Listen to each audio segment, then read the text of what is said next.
Good evening, everyone, and welcome. My name is Alexandra Brickman, and I'm the lead of interpretation here at the Art Gallery of Hamilton. I'm pleased to welcome you to the launch and celebration of a brand new exhibition called The Living Vault, The Collection and Performance. Tonight we will chat with three artist pairs, Anna Chatterton and Clarendine Humphrey, Schuyler Sewell and Mikola Paxaruk, and Shimona Roy and Leary McNichols.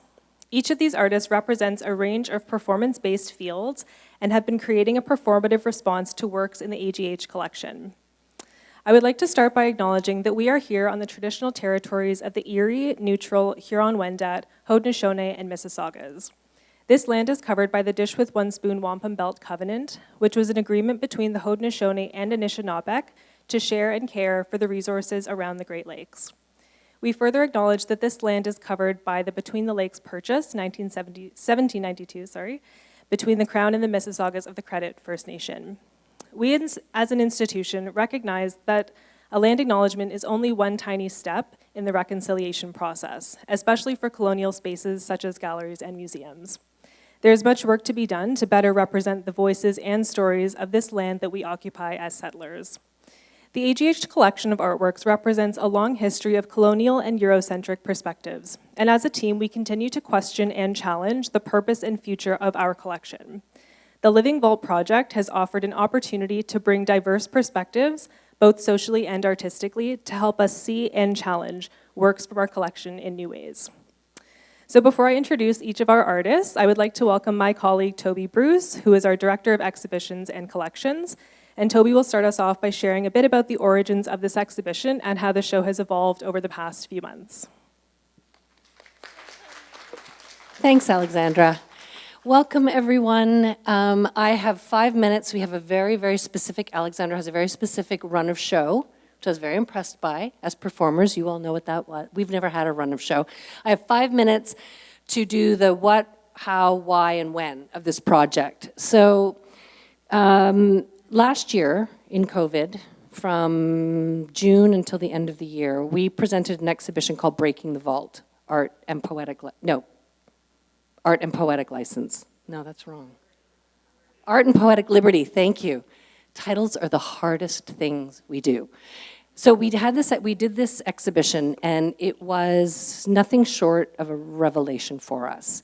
We were working with the Hamilton Youth Poets, who then became the Hamilton U Poets, and Tor Lukasik-Foss, who's standing at the back, who's our Director of Programs and Education, had developed a long-standing relationship with that group of young creatives.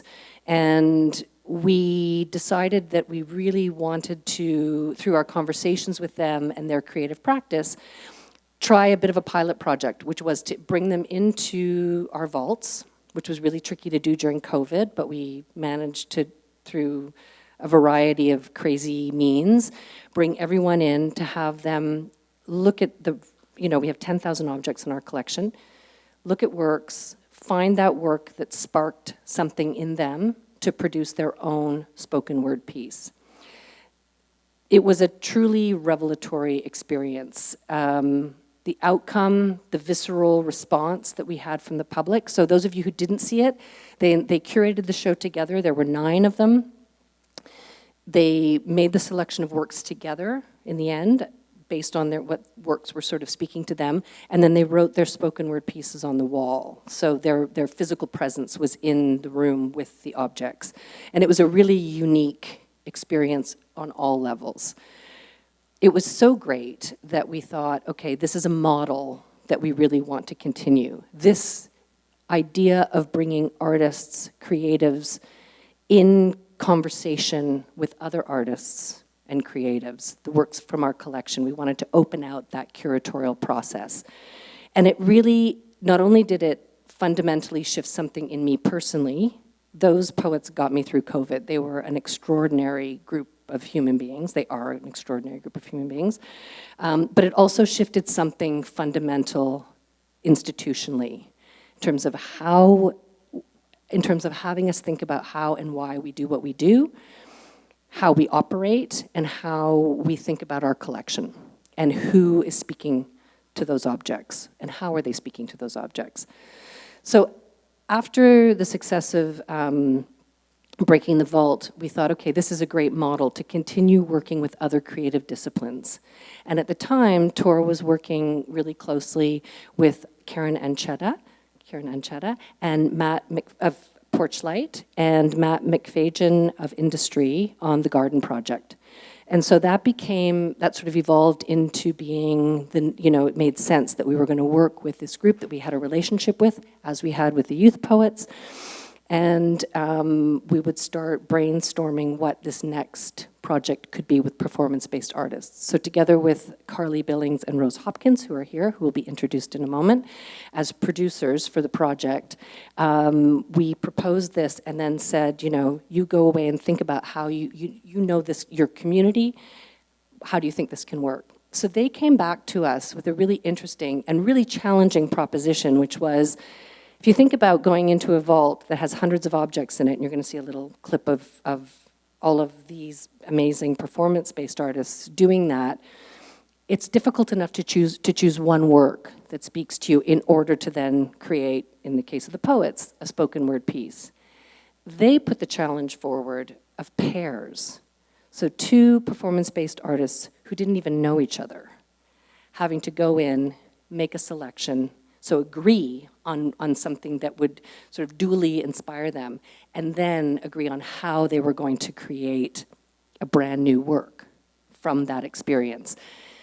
And I tell you, it was also, we actually put, I say to all of you, I said this to all of you before, but we put you almost in an unfair position, because the creative process, and I know there are many artists in the room, it's not something you can define and say, inspiration hits you and you can kind of go. It's a very organic thing. So it was a very short runway. And what became really clear was that we were sort of putting the teams in an unfair situation where we had a deadline with an exhibition opening. And this goes back to what I was saying about rethinking institutional ways of doing business. So what's really exciting about this project is it's a work in progress. So we're opening it, we're celebrating the opening tonight of this exhibition, which is, I don't know if any of you had a chance to see it when you came down the corridor. It's in the room just to your right, when you're leaving here, just to your left. The works that the teams chose are installed. And there's a video outlining where each team is sort of in the process right now. Some teams are further ahead than others, and that's what we're going to talk about tonight. We're going to sort of see how that process of collaboration is working, and so the exhibition is unfolding over time, which is fantastic, because it means when you come back at the end of maybe in a month or so, another project will be more fully formed, and that information and rather footage of that will be in the exhibition space. Okay, so it's unlike, normally the show opens, it's all done. And that's not the case in this, because we're dealing with the creative process in real time. So it's really, really exciting for us. I'm standing here representing the gallery, but I do want to, these projects really take a village. I know that's a cliche, but in the programming team, Alexandra, Tor, Denise, in collections, Christine, because people came back, the artists came back multiple times to, they're looking at images, they want to see things. So our collections manager, our exhibition coordinator, Bo, Greg and Paula, our preparators. There's a lot sort of happening with all the teams. We want to make sure we can create an environment where they feel comfortable and that we can facilitate their creative processes. Our marketing communications team, Megan is here, Leanna and Lisa. And last but not least, Tyler Tikat, who's at the back in the wave, Tyler, who is actually, he's our media producer. See, and they're all clapping for Tyler, because Tyler is the one who, you're going to see all of his video footage, and he is the one who is working with each of the teams to take that performance and put it into a digital form so that it can live in the exhibition space. So he is also an artist in his own right, and so he brings that artistic vision, and all of the artists have really, really loved working with him, so thank you, Tyler. So with that, I leave you in the great hands of our moderators. I think Alexandra's going to introduce everyone now. Bear in mind, because I think it's only fair, they are artists, not public speakers. Everyone gets nervous public speaking, but let's all nod because we're all here to support them, right? Clap. Okay, clap. We're here to support them. Keep saying, just pretend you're in your living room having a conversation. No one's here to everyone's really excited to hear what you have to say. So on behalf of the AGH, thank you all so much. It has been such a wonderful experience from our perspective, and I can't wait to hear what you all have to say. Thanks.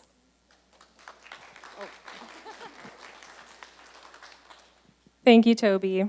So it is now my pleasure to introduce our artists and producers who will make up our Q&A panel for tonight. So starting with Mikola, and maybe give a wave when I get to you. So Mikola Paskaruk is a queer designer and performer whose practices range from movement to singing, mask making to set and sound design. They are interested in the tactile and visceral elements of immersive theater while honoring their holistic values. Mikola has an upcoming show at the Hamilton Fringe called Storky and Nana Read the Horoscopes.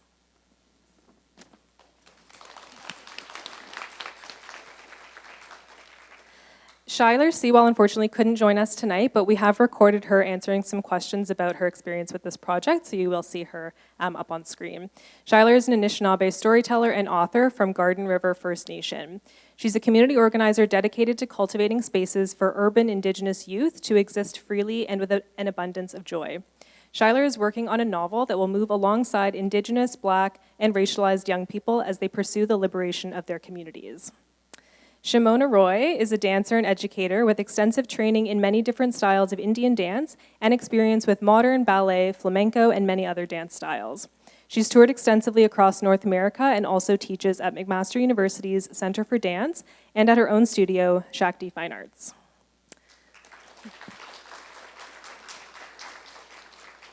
Shimona's collaborator, Leary McNichols, also unfortunately couldn't make it tonight, but Leary is a multidisciplinary artist practicing dance, movement, spoken word, music, and sound design, and you will see him up on screen as well. Anna Chatterton, who will be joining us a little bit later, is a librettist, playwright, and performer, a two-time finalist for the Governor General's Literary Award for Drama, and her plays have been produced at the Shaw Festival, Tarragon Theatre, Nightwood Theatre, Buddies in Bad Times, the Theatre Centre, and Theatre Passe Muraille, just to name a few. Clarendine Humphrey is a Black, trans, non-binary artist, tarot reader, movement instructor, and videographer. They have developing training in trauma-informed movement practices and anti-oppressive frameworks and are deepening their education in decolonized yoga and justice work. In 2020, Clarendine released a lo-fi EP entitled Moving in the Dark. Their various practices continue to examine the visual and audio language of queerness, chronic pain, isolation, intimacy, and togetherness.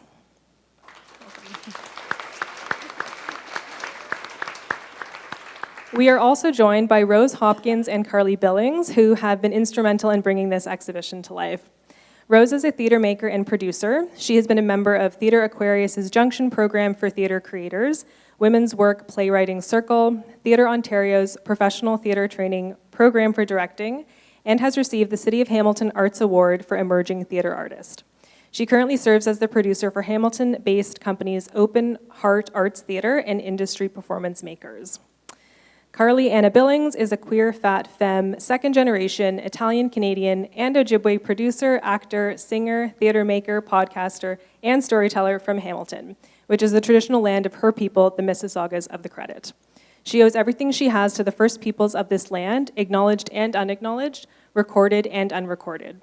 Carly is proud and thankful to be creating roots with arts organizations like Porchlight Theatre, with which she is currently engaged as a producer. And Rose and Carly will be moderating tonight's discussion for us.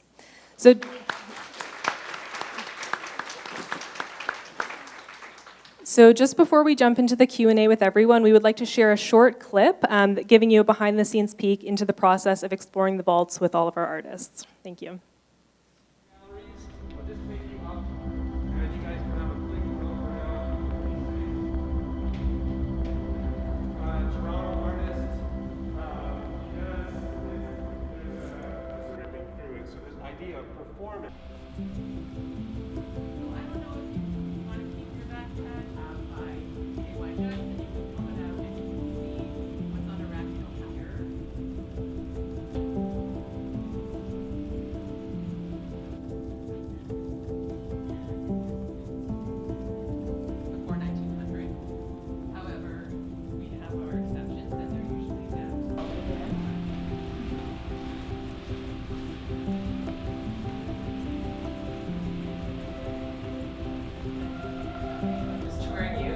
So I don't know who was in, someone was interested in Mark Bell.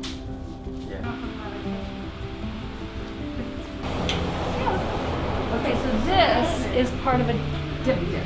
Oh, So it's actually, this is the on the other, so we've got it on both sides. Oh, very cool.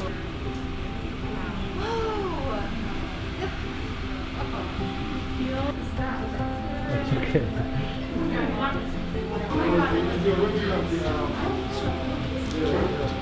Yeah, oh my God.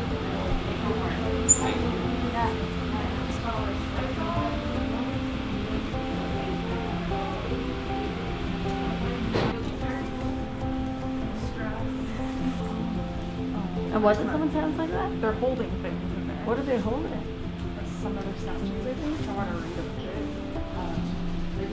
That's why I think I look like one of the kids. I don't. They have a good statue called.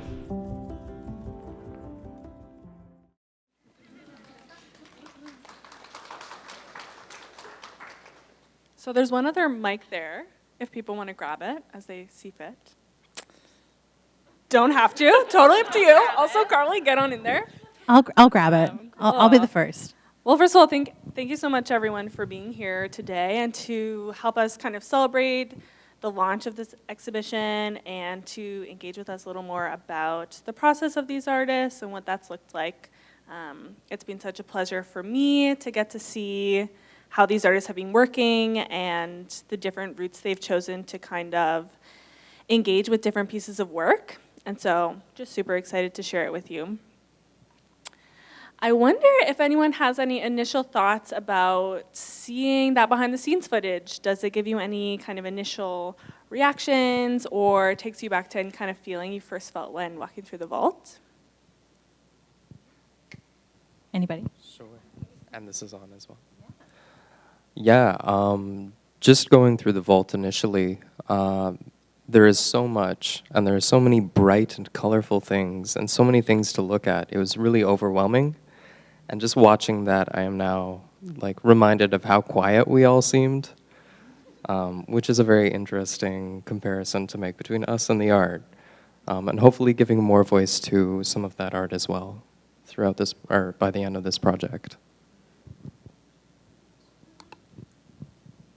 I was really struck by how we were all holding our hands, maybe in front of our bodies like this or in pockets and stuff. I know for me, when we first went in, there was kind of this sense of preciousness about the art, which I think is normal and maybe how I often feel when I come into art galleries. So it's been really cool to see how our relationships with the art pieces have changed. We maybe have become a little more familiar with them, which I hope that you'll get to see as we screen some of the pieces as well. Yeah. I also wonder, it's been so interesting for me to see the different ways you've chosen to engage or choose the pieces you have.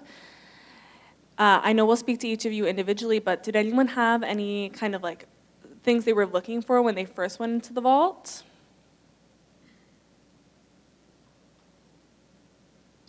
I was more waiting for the feeling, and it didn't happen the first day, and I'm like, oh, man. And then Anna, I saw a piece, and we're like, okay, that's the one. So I was waiting for the chills in the vault. Yeah. I think for Leary and myself, I think we were overwhelmed with so many pieces of art. And we went through a phase of we thought we chose the ones that we wanted, but that's not what we ended up with. So we went through multiple pieces through the process within a few weeks, and then we finally chose our pieces at the end.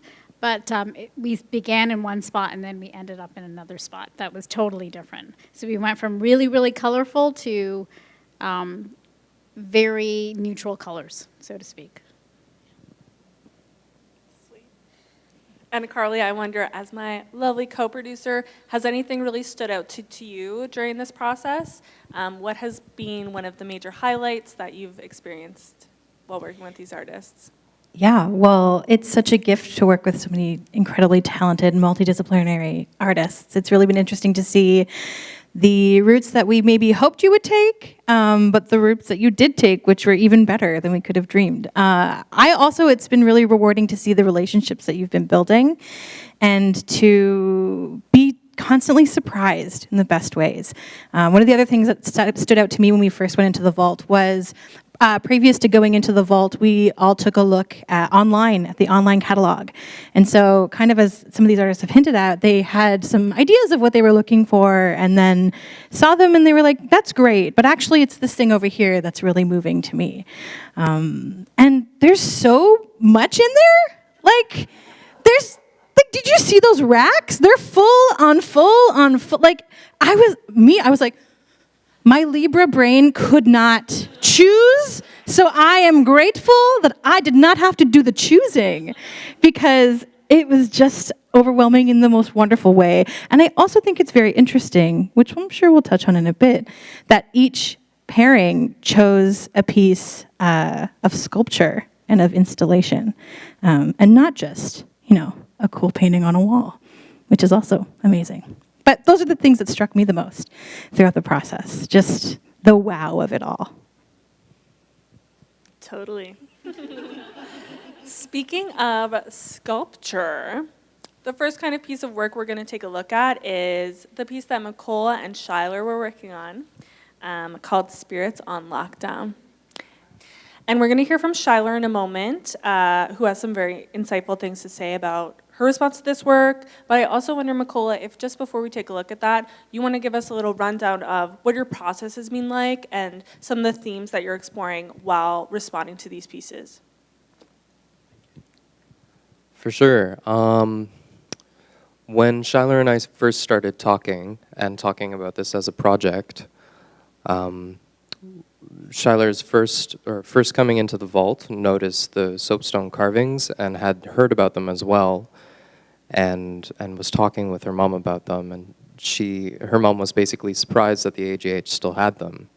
She was like, "Really?" I'm a bit. It just came as a bit of a surprise, and we got to talking about kind of how they were held, and they're mostly kept in the vault on shelves in the dark for the most part when they're not being put on display. And we got into this conversation of life cycles of art. Similarly, like as people, we have life cycles, and art is an extension of people and what they do and their expression. And so why wouldn't we treat art in a similar sort of way?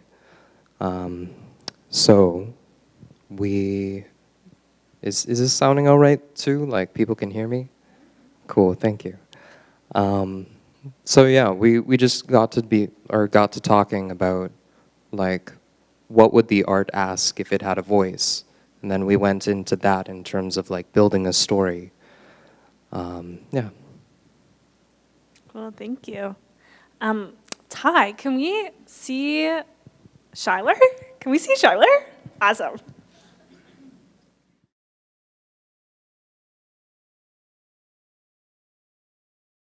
Walking through the vault was kind of like overwhelming. There's just like a lot of art and a lot of slots, which feels a little weird, I guess, compared because like usually in the gallery they're all on walls and you can see them, but so it's overwhelming, but also kind of cool. It feels like an exclusive experience to be able to come in here. So that that kind of duality has been interesting. I went on an exchange trip up to Penguin Nunavut, and then they came down. The kids from Penguin came down here, and we got to see those pieces for the first time. And I was like, oh wow, this is cool. But also I think when I was 15, 16, I also wasn't as aware of the what it meant for these pieces to be in a space like the Art Gallery of Hamilton, which is a colonial institution, et cetera, et cetera. But since then, I've learned a lot more, and I think for me, I just wanted to like I think like as an artist as well, like I think a lot about like how like what my art means to me, and how I imagine like I guess this art also meant to the people who created it way back when. And I just know like for myself, I wouldn't want my art to be stuck in a space like this vault. And although like I do believe like, yeah, it's probably very well taken care of, and like it has all of the care, and it's like meant to like stay alive for a very long time. I do think that there is also like a point where art like just as much as like art lives, it also like dies, and like that's something that Mykola and I talk about, or a concept that we explore in our piece.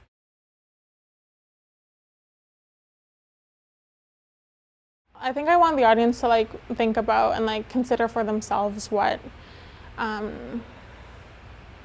like we think what art means to them, and like what it means to them to like go into a gallery and see art on a wall but not be able to interact with it aside from like just looking at it. And like I want the audience to also think about like yeah, like as much as we might want art to be preserved forever, I think too like my people our art was like a lot of it like was through storytelling and like passing on those stories verbally. So I don't necessarily believe that like we need a physical thing in order to remember something by. So I think, yeah, just like wanting the audience to like think about those things, and like maybe art doesn't have to be like preserved forever on a wall or like in a cold place like the vault. Thank you, Shyler. Really appreciate those words. Carly, do you have a question? I do have a question. A further question for Mykola. Mm-hmm. Let's do it. Well, it's like a two-parter, Mykola, so take it in. I was just wondering, how is your creative process? And through that creative process, did you face any challenges? And if so, what were they? Challenges. I don't know if I would call anything a challenge specifically. We came into this project coming from two different artistic backgrounds, Shyler being largely a poet and a writer, and myself being more of a designer and a performer. So trying to figure out how we worked together was really interesting. Sorry, what was the first part of your question? Yeah, you're speaking to it already. How was the process? And then what were the challenges? So yeah, you're already doing it. Yeah, I guess we were thinking a lot about like what kind of story we wanted to tell and how we could tell that story. And when Shyler said that she was like really interested in telling a story about these pieces, which there is also one more. There is a piece that is not part of the Shadok collection, but is also a soapstone carving, and it's of a drum dancer turning into a bear. It's very lovely. And Shyler was really interested about like getting their voices, maybe exploring their perspectives, and what if they came to life, and that would be really interesting. And considered at one point, like we could do almost like a stop animation thing. Oh, but that takes a lot of time and like a lot of resources to make happen. And so it got me thinking, like, how can I support that in a design sense? So I started looking into shadow puppetry and thinking that maybe there are ways that we could bring like shadow play into being in the same frame as those soapstone carvings and illustrating kind of their voices being animated as they're speaking. So that's kind of the route that we've chosen so far, and there will be a couple different instances of that as they travel throughout the gallery, first starting in the vault, then coming through the halls and coming outside eventually. Yeah. Oh, hey. I think Tyler wants to show us a video. Yeah, let's take a look at their work in progress.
Amazing. Right?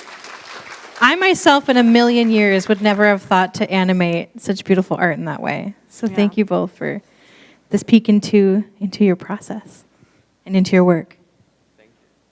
Amazing. All right, the next person we're going to chat with is Shimona, the one and only. I wonder if you would like to start off by taking a look at the piece that you created.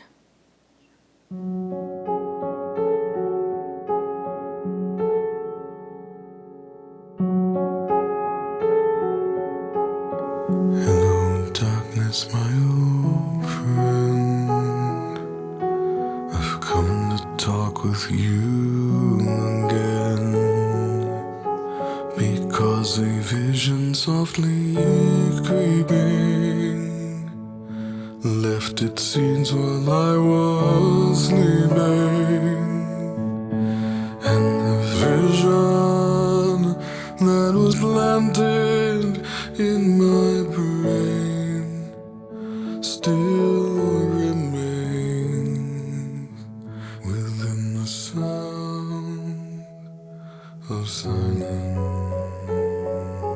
In restless dreams I walked alone, narrow streets of cobblestone, neath the halo of a street lamp. I turned my collar to the cold and damp, when my eyes were stabbed by the flash of a neon light that split the night and touched the sound of silence. And in the naked light I saw 10,000 people, maybe more. People talking without speaking, people hearing without listening, people writing songs and voices never shared, and no one dared disturb the sound of silence. Fool said I, you do not know. Silence like a cancer grows. Hear my words that I might teach you. Take my arms and I might reach you. But my words, like silent raindrops,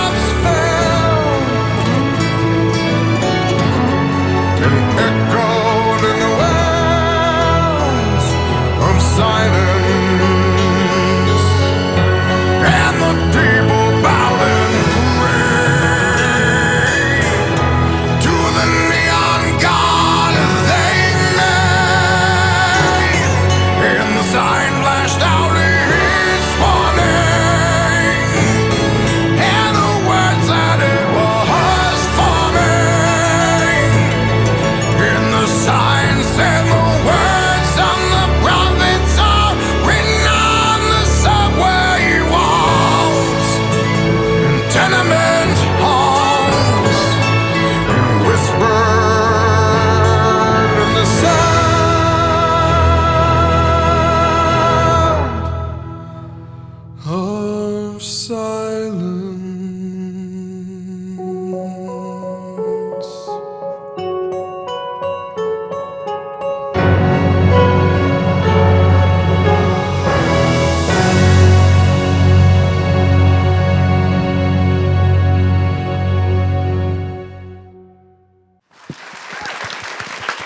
Amazing.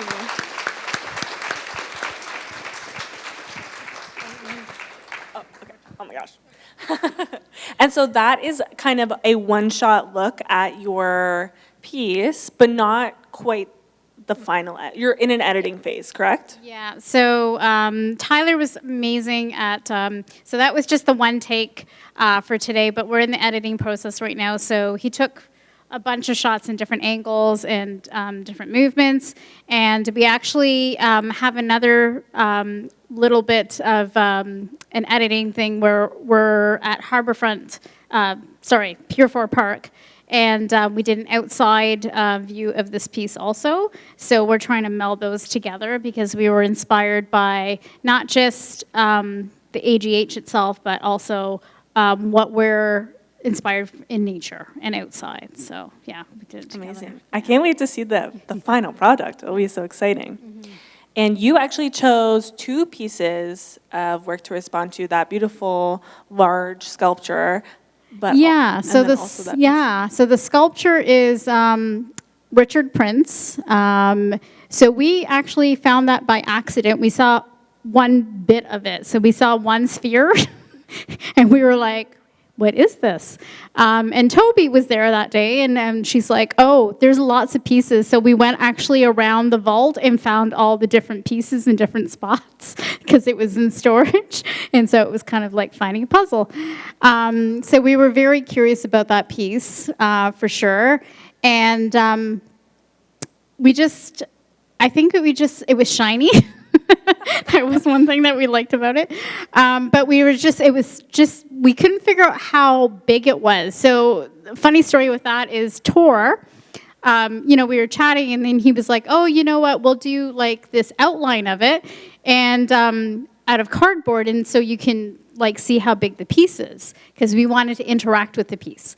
And so when we came, because this was a couple of weeks ago, so we were kind of choreographing based on the pictures because it was such a large piece. And we come and he's like, wait until you see this. And we were like, oh, okay. So it was like this long piece and it was like way bigger than we imagined in our minds. And I'm like, okay, obviously we're off with spatial awareness in looking at a picture, my math brain. And so that was happening. And then the AGH was so fantastic, like so thankful to Toby and Tor that they had a surprise for us probably about a week later and said, wait until we have this space that you can rehearse in. And we were like, okay. And we went upstairs and they actually had the sculpture out so we could actually choreograph, interact, and actually complete our piece with the sculpture, which was... It totally was a game changer for us because the creative process for being something that was one-dimensional to being able to interact with the piece just changes the whole entire process. It inspired us to do different things. It inspired us to interact in different ways, different lines, different movements. And it was just fantastic that we were able to practice and rehearse sometimes during AGH off hours, so out of the regular public kind of hours. And sometimes it was actually when the public was there. That in itself was a very interesting experience to have the public view and watch you when you are choreographing, you're talking out parts, they got to be a part of the process. And one girl that came, and she was just watching us, and the number one thing that she said is, it's so amazing to see the artwork presented in a different manner where people are interacting with it, and you're talking about a process, you're talking about movement, and it just brings it to life in a different way. So I think that was the most adventurous part that I really, really appreciated for sure. That's so cool, because I feel like that's kind of the essence of this whole exhibit, Yeah. the living vault, Yeah. is to bring the pieces of work to life in a way, which is awesome. So your piece is called Carmen Line. Yes. Carmen Line. Yes. And I looked this up today and I was like, juicy. Can you tell us a little bit about what that means and also why you chose that title for this piece? Right. So both pieces. So this is the Goldstein piece. Sorry, I didn't want to ignore that. So both pieces, and this is the orrery. So it's about space, basically. And we were so surprised that we chose the two pieces and how they related to each other. And so the Carmen line is basically that place, the atmosphere line where it goes from blue sky to black sky, right? So it's that whole oxygen. I'm not going to go into the scientific things right now, but we thought it was like that in-between place, and we felt that we were kind of in that in-between place, right? So a lot of our inspiration between the pieces, yes, it was about space, like infinity, about possibilities of the unknown, even with our process of being the unknown, because, you know, when you're two dancers, it's very difficult to build a relationship very quickly, to be able to be comfortable with each other, to choreograph and have a dance form. And that intimate relationship is, it's just really hard to have where you're comfortable with each other and each other's movements, especially when you come from two different styles, right? So Leary's background is he's ballet, modern dance. I'm an Indian classical dancer, and you know I've done other forms, but mostly an Indian classical dancer. And both of us have been solo artists for the longest bit for the last at least 4 or 5 years. So to be able to interact with another person as a dance partner or as a dancer is like, you know, we've been through the pandemic, we've been through a lot of isolation. So I think for us coming together, and I think that's what these pieces represent, that it was the unknown of coming together, and then we were just really drawn to it because it was just anything's possible. And I think it's that bringing to life that isolation piece to have that interaction piece together. So, yeah. Amazing. Carly, do you have a final question for Shimona? Just a bit of choreo. I have a couple questions. One, just because I'm curious, and then some that I'm supposed to say. So, one, Shimona, why Sound of Silence, and why that? Like, where'd that come from? Yeah, I think that's important with dance, you know, talk about what they're dancing to. Yeah, well, we thought it just went with the two pieces, right? So it's the Carmen line's a part of that, right? So when you go past the Carmen line, it's silence, right? You don't hear anything. So that kind of went with our Sound of Silence. But I think it was also our feeling of breaking the silence, trying to come together, trying to have a voice. Both of us are racialized people, right? Leary is Black and I'm racialized. So I think we've overcome a lot of ups and downs in our lives, a lot of oppression, overcoming just to be able to reach our goals. And I think that was a big part of why we picked Silent, because we felt like that was a good song that described what we're going through, what we've been through, our past, present, hopefully not our future.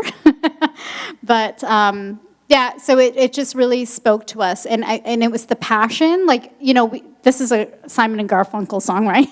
But we didn't pick that version. We picked this version because we felt like the intense passion and the intensity of the song really spoke to how we wanted to interact with each other. So yeah, again, Bo, thank you very much and Tyler, thank you very much for getting the rights to use that song, because that was a process too. So I really appreciate that. Yeah. Thanks, Shimona. Yeah, I think that really comes through in your piece. Rose and I were lucky enough to be there the day that you filmed, and and Toby as well, and it was overwhelmingly clear and wonderful and amazing. So I can't wait to see the final product. You touched a little bit about your process and how it is to work in a duo as a dancer when you know that's not your normal practice. If you could maybe speak a little to that and the challenges that come with it. Yeah, so I guess, again, the relationship building, just the trust, right? So when you're, when Leary lifted me, that would be trust of having that and just understanding each other and how we move. Also melding two different styles of dancing. I think if we had more time with the creative process, you'd probably see more partner dancing, more because if you notice that we're kind of separated, we come together, separate out. We think that if we spent more time together, we might have connected a little bit more together. But one thing that came out of this is we both actually, so a part of this is 2 pieces of poetry. So he wrote a piece of poetry, I wrote a piece of poetry. That's another part of this that we've put movement to also. So I think it kind of spiraled into a different inspiration for us, that besides having the dance, we actually delved into poetry, delved into something that's a little bit different because we were more and more inspired. So again, as time goes by, I think the creative process and the juices kind of move into that play. And I guess one thing that was interesting with this whole entire process with the AGH is, using the space at the AGH in non-traditional ways. So I'm glad that we were able to start that process of using it where it was more interactive for interdisciplinary or multidisciplinary artists to be able to not just use the gallery as an art gallery to view, but also to use it as a space to create, which I know they've started doing with certain artists, but as dancers, it was very, very cool. And I think that was a process of learning for both the AGH and us. The security guards were amazing because, like, a lot of the times we were here after hours and things like that, and just really inviting. I think we built that open space where you feel that you're a part of the AGH, like that relationship started building, which I think is really important for artists of racialized, Black, Indigenous. So we have a space that we can use our voice in. So I hope this process will start that to continue and continue. Yeah. So thank you, Shimona. As a fellow IPOC artist, I'm so grateful for all the time, the effort, the pushing the boundaries, the resetting new boundaries, the exciting new way of working here at the AGH. And I'm sure the institution is also grateful for that, as Toby had mentioned earlier, which is absolutely amazing. Also, thank you for putting the living in Living Vault. Sorry, I couldn't resist. It was right there. Sorry. You did it. Yay. How's everyone doing? Okay, yes. Love that. Love that for you. Love that for us. Love that for you. Us. Woohoo. We just had our final artist join us, and I wonder if we want to give her like a minute or two to like settle in. So why don't we take a 3-minute bio break, grab some cookies, some water, stand up and stretch your legs. If you have to go to the bathroom, this is a great time for that. Yes. Great. Resume programming in like 5 minutes. Yeah. Everyone, please welcome to the stage Anna Chatterton. Woo! We read your bio when you weren't here. It was awesome. Everyone Also, clapped. We everyone loved clapped. it. Yeah. Also, they read our bios, and that was uncomfortable. So I'm glad you're here now. Yeah, so now you're caught up. Great. Okay, great. So I'll be serious now. Clarentine and Anna have been working on a piece that is called something. It has a name, for sure. It's in response to Donning the Code of Nature, which was that piece you were just seeing, and we'll just take a little peek at some of their behind-the-scenes footage now.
Awesome.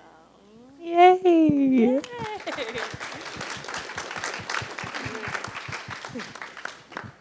Yeah. Oh, wow! I would love to. Give me 1 second. No, I'm excited to. Overwhelmed and excited. Much as how I've been feeling today to be here, which is amazing. So, great.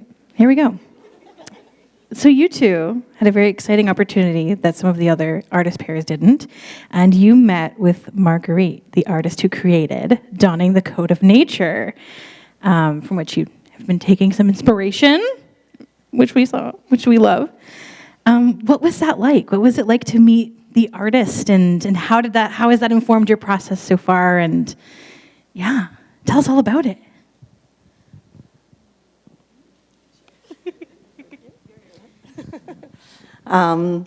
It was amazing. We didn't know what to expect. We had read about her, but there wasn't tons on the internet. We looked at a lot of her pieces. And then she was just very real.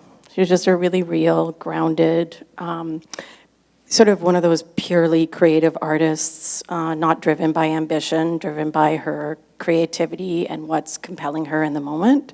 And so I think we were just really inspired by that, and Claire and I were writing a million notes. Yeah, so it was just really nice to meet somebody. She spoke about making temporary pieces of art, which I thought was really neat. You know, she's made pieces with earth, bodies in the earth, and then then it's over, just temporary.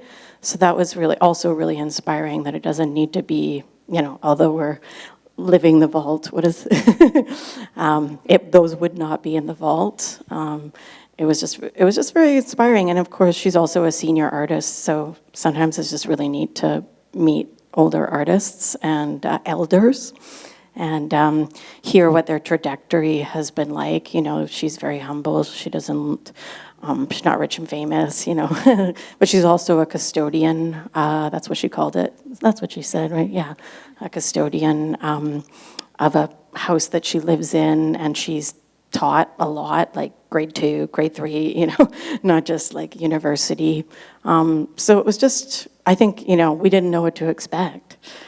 Do you want to talk about what you wrote down in your notes? I have a lot of notes, messy notes, but I think for me it was like, she's alive. Yeah, because going into the vault, a lot of these artists are not alive. Right, so the living vault.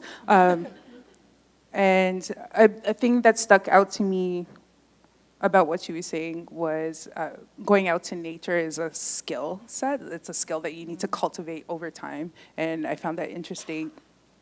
Considering we've been in the pandemic and lots of isolation, that was what I remember from my notes. And then what was this called? The Code of But the actual piece, the coat itself, that was my, because it looks like style and fashion in the forest, and I was really into that. And then we were interested in, like, what was this a duration piece? Like, how long did she walk for? And She just said several months. yeah, several months. So, like, as we were making the piece too, I think I was feeling a little bit frustrated. Like, I can't get any ideals. But when we spoke to her, and it's a skill set, you cultivate it over time. Like, over time, right, over time. So, yeah. And apparently I keep saying contraption in my head. The coat. Coat, contraption. Like, what is this contraption? Great. It's as wide as a moose, and she talked about it. How do I explain? Moving through the forest and how that shifts perception. And it's like every time we go into nature, we're shifting perception again. And it's like, do we pull you into nature to shift perception of who you're relating to and your relationship to nature? Wow, that's so exciting.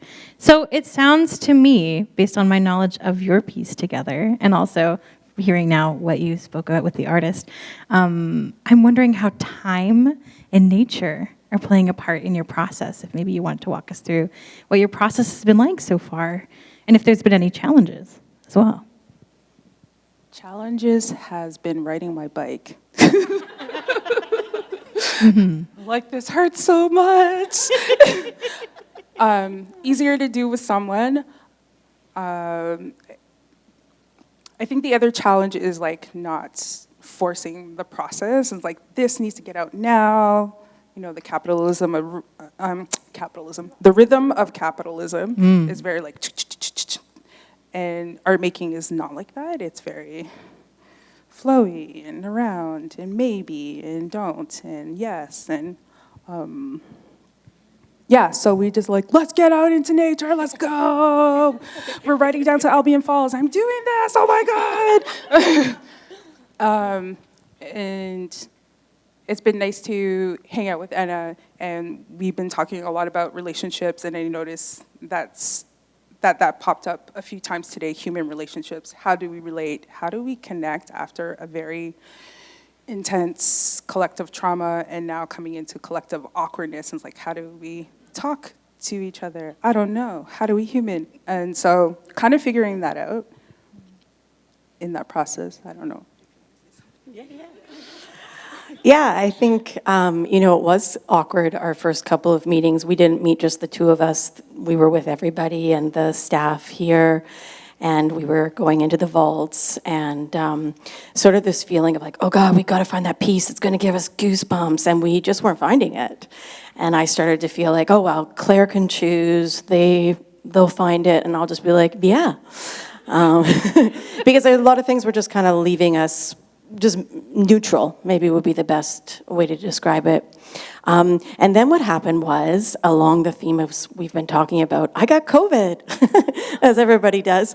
And so we couldn't meet. We were supposed to meet, the two of us. And so actually, in a way, it was an advantage, because I said, let's just connect.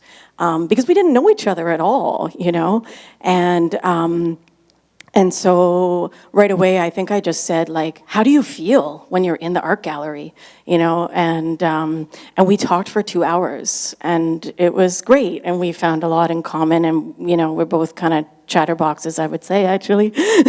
And so we just kept chatting and giggling, but also talking about, the art that we're drawn to, and we're both talked about how we're drawn to installation and performance art. And it was because of that discussion that then we asked the art gallery that the next time we had planned another vault visit, is there any installation pieces or performance art pieces, even though that would be obviously hard to find. And so that was how we found our piece, was they found some pieces for us, and the first thing I think they showed us in another vault room, was Marguerite Larmand's Donning the Code of Nature, and we both saw it, and we both got goosebumps, and which was so great, because that's what I wanted to have happen, but I started to be like, oh, it's just not going to happen.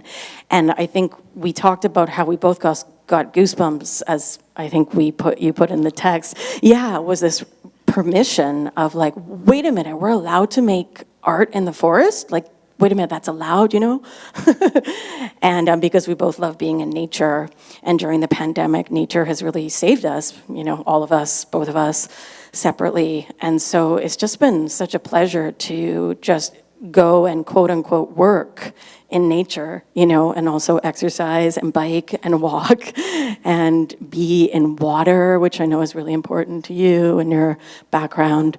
And so that's just been a lovely, it's just been kind of delightful, to be honest. It's like, are we allowed to have this much fun? And the sort of the realization, so I guess we've gone out, has it been 4 or 5 times, something like that? And sort of this realization of like Claire said, we don't want to rush it. And also, because it wasn't instantly coming to us, we just sort of instinctually are responding to where we are, and we're both movers. And so we're just sort of instinctually moving and mirroring each other.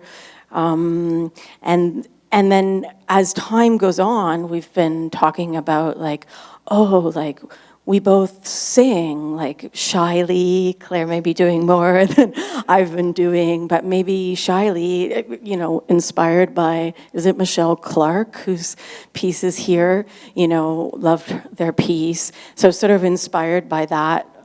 That's one of the conversations we've had as we've biked to Albion Falls, of like maybe we layer voice, you know, over video, because I should give kudos to Claire, who did all of the documentation and putting it together, and you know, deciding on how it's going to look. I basically just showed up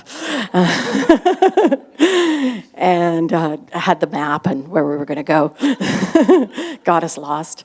And then also as time went on, that's the thing that's been so great about it, is just sort of been like getting inspired each time we go, and in between the time that we go, and texting each other and being like, oh, now I think I'm starting to see dialogue because I'm a playwright. Because at first I said to Rose, like, do you think it's okay? I think I'm expected to write because that's what I mainly do, but I am a performer. You think it's okay if I don't write? Because I'm really sick of writing. But now I'm like, wait a minute, I think I do want to write, and maybe we'll write. And we've both talked about seeing text on the video.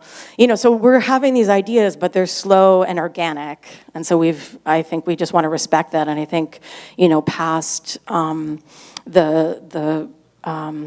product or whatever of this project, you know, we hope to continue. And, you know, we've been saying, like, we want to do this for a year. Just go out in nature, you know, maybe weekly if we can, you know, for a year through fall, winter, maybe. I didn't run that by them. You know, yeah, summer, we're doing the summer for sure. Yeah, so it's just been a very slow, unexpected delight. Thanks. Yeah, clap for that. No, I do think it's like so nice that the process has been joyous for you and you've been leaning into that, because I know in my experience, sometimes I'm like trying to create things, I'm like, oh my God, what's happening? I hate myself. I hate what I'm making. This is the worst. So I'm just glad. So yeah, thank you for showing us another way of working, a better way of working, a more compassionate and joyful way of working, reminding us that that's a possibility. So it's such a gift. And you should be having this much fun, so you're allowed to. And if you need permission, I can't give it, but I'll give it. So. Yeah. I do think it's very interesting, and I'll open this kind of question up to the whole group, but each of you has, without any kind of like prompting from us, pursued this really interesting perspective of like bringing the art outside or bringing your practice outside. For example, I know with Chandler and McCullough's piece, you physically bring the pieces outside, you're working outside, you folks filmed outside. And I don't want to like put words in your mouth, but I wonder if any of you can think of why that might have happened. Like, do you think that there's something going on that maybe led you all to pursue this kind of similar theme? I have a microphone for whoever has an answer first.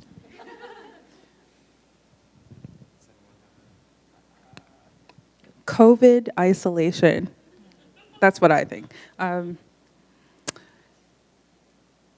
Which gave us a lot of reflection time, but I think, or we know that humans need each other and need that interaction.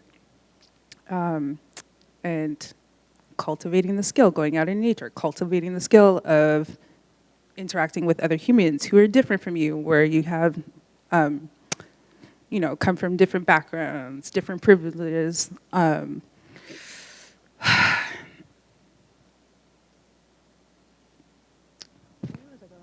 I lost my train of thought, but I feel like COVID, and it is called the Living Vault, and it's like we're, you know, you're in isolation and you forget how to live with others, and it's like, oh, there's another person here all the time now.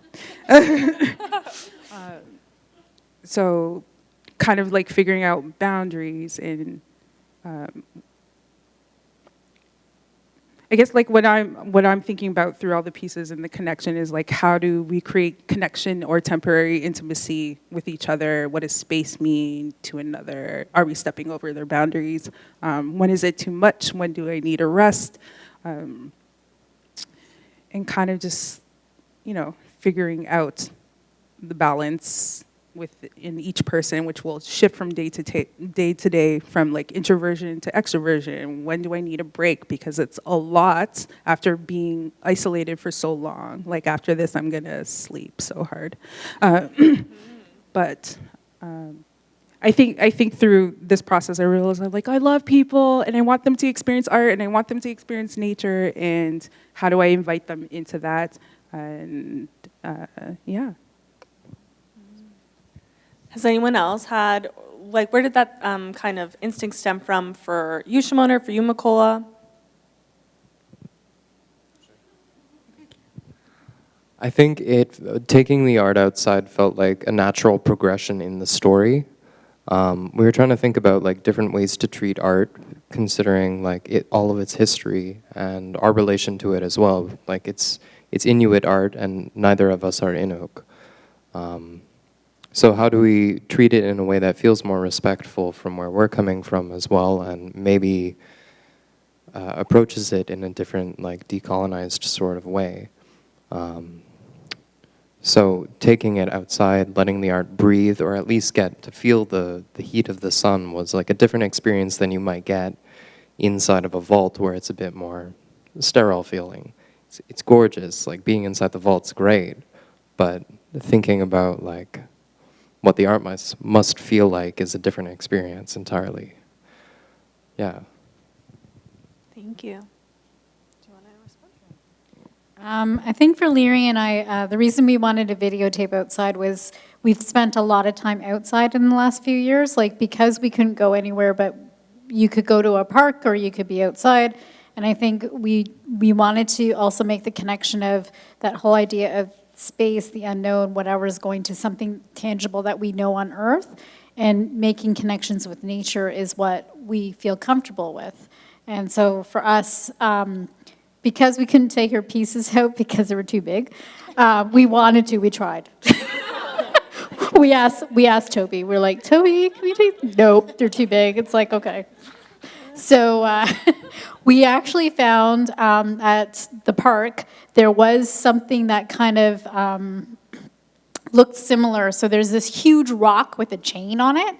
And I had remembered that piece was there at the Harbourfront Park.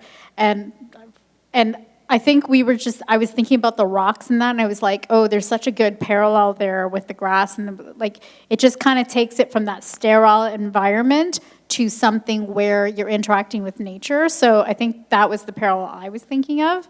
That's why we kind of went out. And I think, yeah, we just felt that we needed to bring some life beyond what we were doing. Like we were bringing to life, but it was like the next step. And yeah, and then I think also the poetry that we wrote kind of inspired us to be outside, for sure.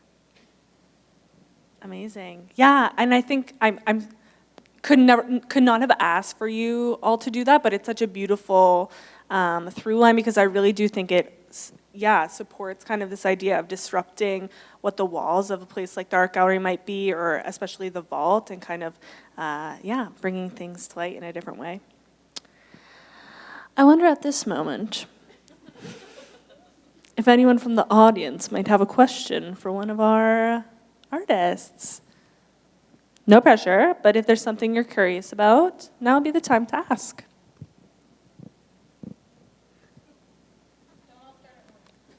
The very back row. I'm going to run a mic down to you. Sorry, terrible habit.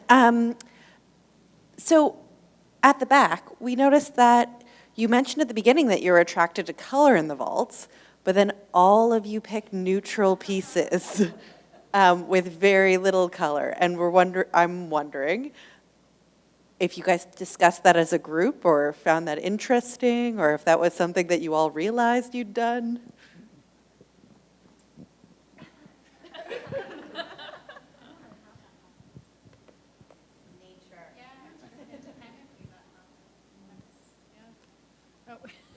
Yeah, no, we didn't plan that. I think, actually that's so funny because I know Mikola was like attracted to some pieces that we were attracted to at the beginning. And then with the circus. Yeah. we're actually fighting over the circus, but anyways. And then we just all drifted away from all those colorful pieces. So no, we did it all independently as groups, yeah.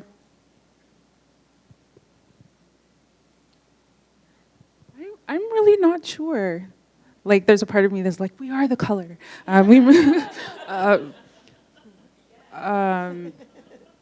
I think for us, it was like the permission to get out in nature and the color. And it's green out there, so it's green. I don't know what else to say. I think it's really cool now, voice from the audience. But now is the first time we've kind of seen, now that the pieces are installed in that gallery, it's the first time we have seen those pieces beside each other and interacting with each other and speaking with each other. So some of those themes about like, they're all kind of the same color and they have a certain vibe, they're all sculptures, are kind of beautiful new discoveries that we're having right now. And I hope that there's more of those moments along the way as each of your pieces kind of become more completed and are displayed next to each other. Yeah. I saw a hand over here. Yeah, I noticed that you did all pick sculptures of one way, shape, or form. As performance artists, do you think that that was kind of the natural thing to do because you're working in three-dimensional space as performers quite often? I know a lot of you are writers as well. But yeah, and then when you are thinking about doing the performances and you're actually documenting them, if you're only documenting them from one perspective, like the way the things that we got to see, you only got to have that aspect of it, that it would be very interesting to see it in three-dimensional space. So that we're in the room with you or in the forest with you, or that your audience is actually live and there, so that everything is more multi-dimensional. Although obviously you can film that way as well.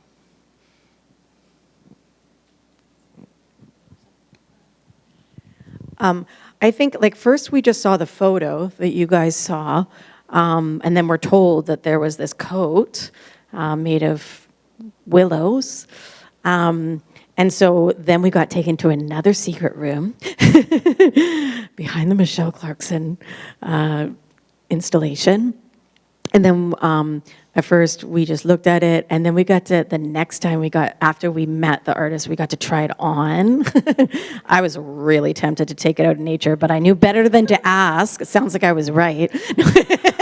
I almost asked Marguerite. I felt like she's so cool, she might have. But that was a really neat experience. Yeah, I think maybe it's that feeling of wanting the visceral experience rather than just the gaze. Because we knew that we're going to be making works of art, having no idea what those works of art are going to be. And so maybe being attracted to the 3D experience. Yeah, and the space between it. What was you had a second question. Oh, I like that idea of, well, that'd be really, I was like, we could talk to the Hamilton Conservation Area and get people to come see us. And anyways, but yeah, that would be neat to have in 3D, have audiences. You know, it's funny. I feel like we barely did have people happen upon us. We were, I think, yeah, I think it was because it wasn't quite summer yet in our first visits. And maybe we went in kind of cloistered spots, or maybe somebody walked by at some point. But we were a bit further away. So actually, it's kind of felt like the nature belonged to us, like the forests and oh no, that's not true. What am I saying? Our first time when we went to Tiffany Falls, there was a couple that were getting married, and the photographer asked if we were like standing in the water on the log or something, and the photographer was like, do you mind if it was early in the morning and they had tried to come there. Yeah, so we waited while they took their wedding shots. And then we took over Tiffany Falls. Well, I think for us it was just we were interacting with because sometimes we would have rehearsals during a creative time with people walking by and watching and stopping. And some of them talked to us. Some of them were just, oh, we're so sorry we're interrupting. And it's like, no, no, no, no. You can, stand and watch and talk to us and ask. So a lot of them were asking questions and about, what we were doing. And, the AGH had a nice little sign for us so people could read it and then ask us questions. But I think for us, we wanted to work with a piece that was going to be interactive and not just be a piece that's just there to inspire us. We actually wanted to work with the piece. And then even the Goldstein piece that we had in the background, there was a connection between the two, which Christine, we told her what we wanted and we were trying to find, so she gave some examples to us. So Christine was fantastic. And when we saw the piece, we were like, oh, wow, this goes with this, because it just came with the theme and it just kind of told the story. If we could have had something on the ceiling, we would have been even more excited, like stars on the ceiling or something, then it would have been 1, 2, 3. Yeah. So, yeah. Anything to add? Sure. There was a latter part of the... Thank you. There was a latter part of that question that was about how to translate live performance into something that would be captured on video, something along those lines. Cool. Yeah, I guess in trying to think about how to do that, Shyla really wanted to go more along the lines of just being responsible for writing something, and then also performing in it, because it was a character that she would embody. And we were trying to think of how do we make this visual and also slightly immersive in the same sorts of ways. So we situated our narrative in the AGH itself, and we'll actually be going through it, and trying to think about different ways in which we can use theatrical devices in more site-specific ways, so that when it is captured, you can kind of follow along if you walk that path through the AGH itself. I saw a question over here. Hi. So hearing you folks speak about coming together, being partnered as strangers, and the slow play of collaborating and creating trust with each other, I'm interested in that piece. I'm interested in the relational process between each pair and how you folks have been setting up the conditions for safety and then trust and then creative process, because creative process is so vulnerable and meeting a stranger is so vulnerable. So I'm interested in the skills that you've been building to be courageously vulnerable with each other.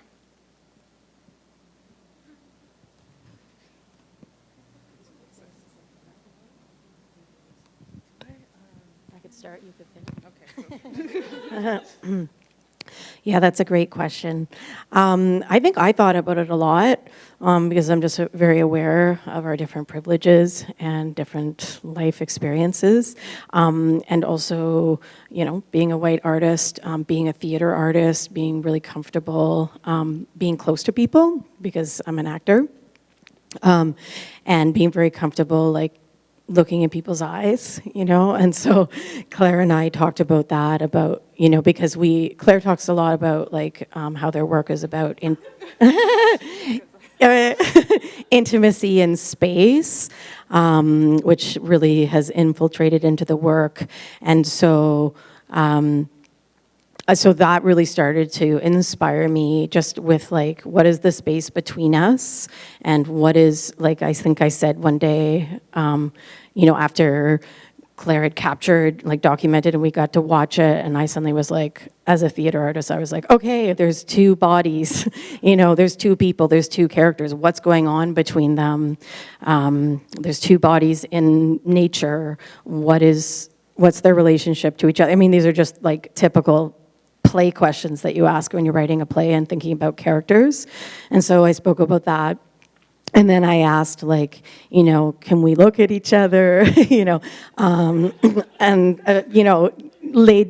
emphasized that I know that I'm comfortable with that. Like, I went to, an arts high school, we had to stare at each other for an hour. Like, I've been through the ropes and that, so it's like a really different experience for me. So we talked about that, about our different comfort levels and how that has fluctuated or changed as we keep working together and setting up, like, what do you feel comfortable with in terms of how close I come or how far, or how do we feel when we're separate?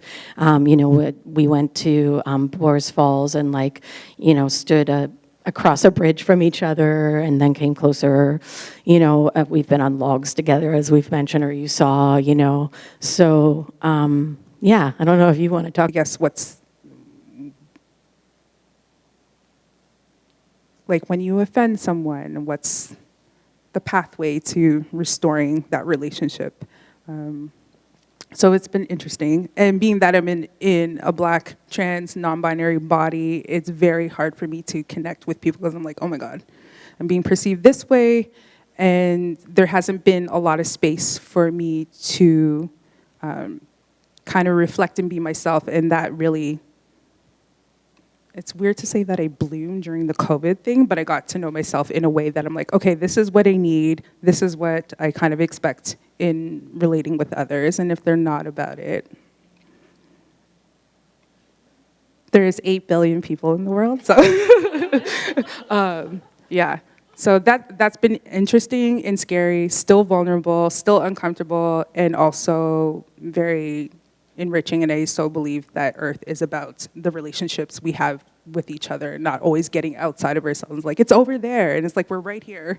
And that's what I've been interested in. And I feel like going out in nature has also mirrored that. And it's like, come here. And I've noticed, I'm babbling now, but I noticed that, like in the city, Hamilton's different, people say hi to you, but when you go out to nature, people get their bodies breathing, so they're smiling, they're saying hello, and so I've been interested in that. Mm-hmm. Thank you. Did anyone else want to respond to that question? We've had a lot of really what have felt like very honest conversations just before we start working. Shyler is very new to performance and theater, and I think that was where I was coming from initially, and then this is something kind of different. It's still in trying to bring both aspects of our art into what we're doing. So trying to start off with checking in and making sure that we're both comfortable with doing that sort of thing, or we agree to do the work that we're doing. And then also having some time in our workshopping and our rehearsing to do things that help situate Shyler, especially in a place where she's thinking more about performing, because that was one of the things that she would have to do.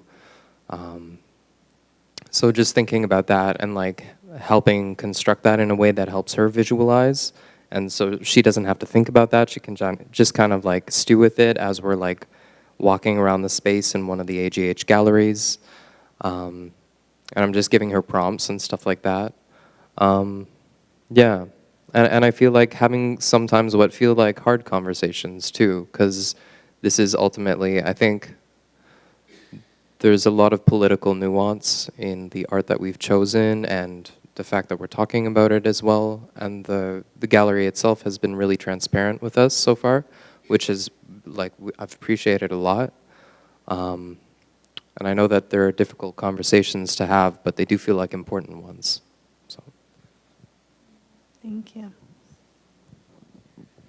I think for Leary and I, just as I think I mentioned before, as dancers partnering up, there's a lot of time where you need to have trust with each other, just in those movements, being together, just the comfort level of interacting with each other.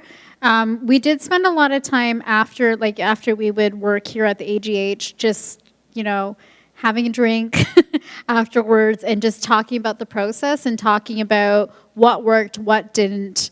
We got to know each other as in what our backgrounds are, because I think our experiences from before really kind of kind of, when we're talking to each other, it guides the work in a certain way, so you know what each other is thinking.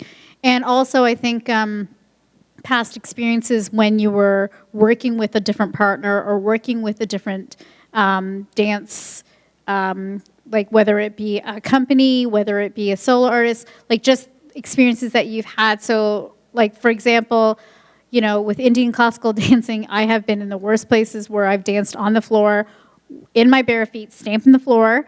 And, you know, Leary, on the other hand, would be, you know, in, you know, sprung floors, perfect, you know, conditions because he toured with the ballet company, right?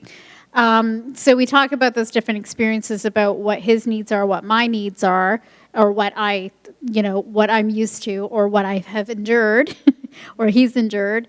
And I think that was a really important aspect of understanding each other.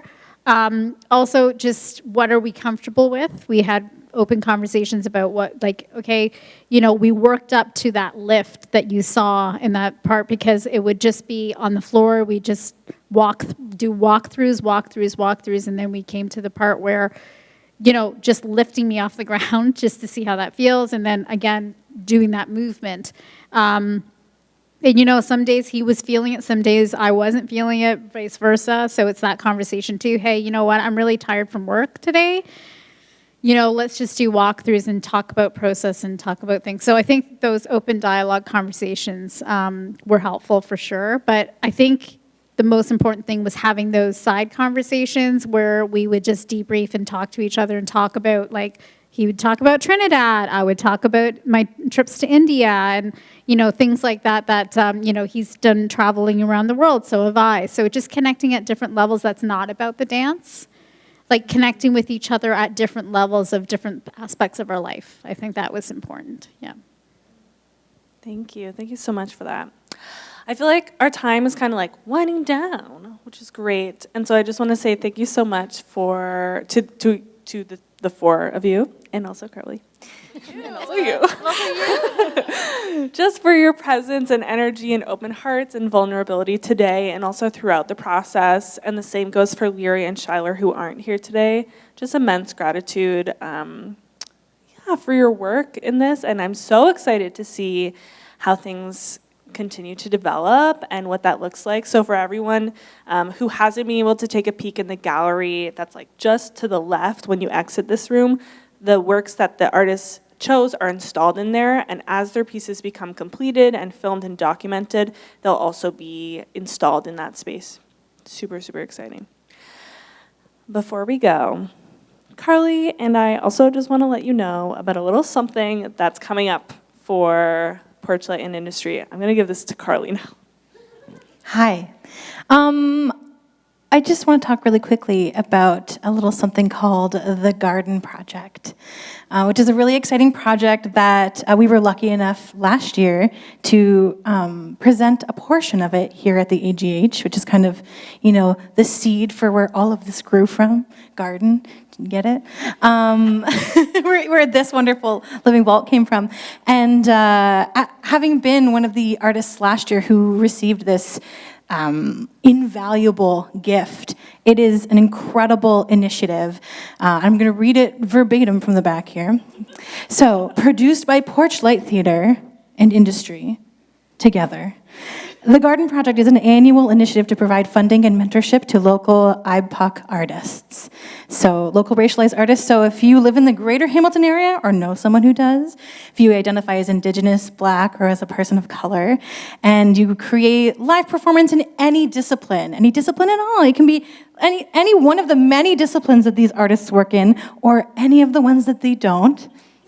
You should apply for this. And it's an incredible initiative that will give you some seed money to take something that's just a little nugget of an idea and bring it to the next stage of where it needs to go. And it'll also provide you with an incredible mentorship as well. And so applications are open. That's what I'm trying to get at. Applications, heck yeah, are open. They're open until July 11th. So please, please, please apply. Tell your friends. And if you're a business or a person with many monies and are looking to sponsor something, this is also a cool thing to sponsor. So Rose and I have a bunch of these cards. There's some on the back tables. You can feel free to scan this beautiful QR code we've managed to put here. And thanks for indulging us in this quick little plug. But it's such a cool thing, and we're so grateful again to be working with the AGH once again for this year, for the 2022 iteration of this project. And we love it, and we're grateful that we can do cool things together. Hooray! So, yeah.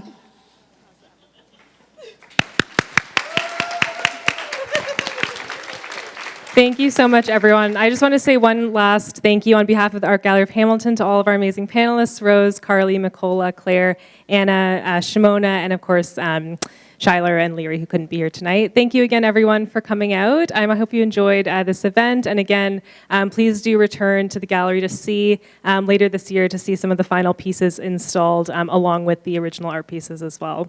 I hope you have a great rest of your night. Thank you so much.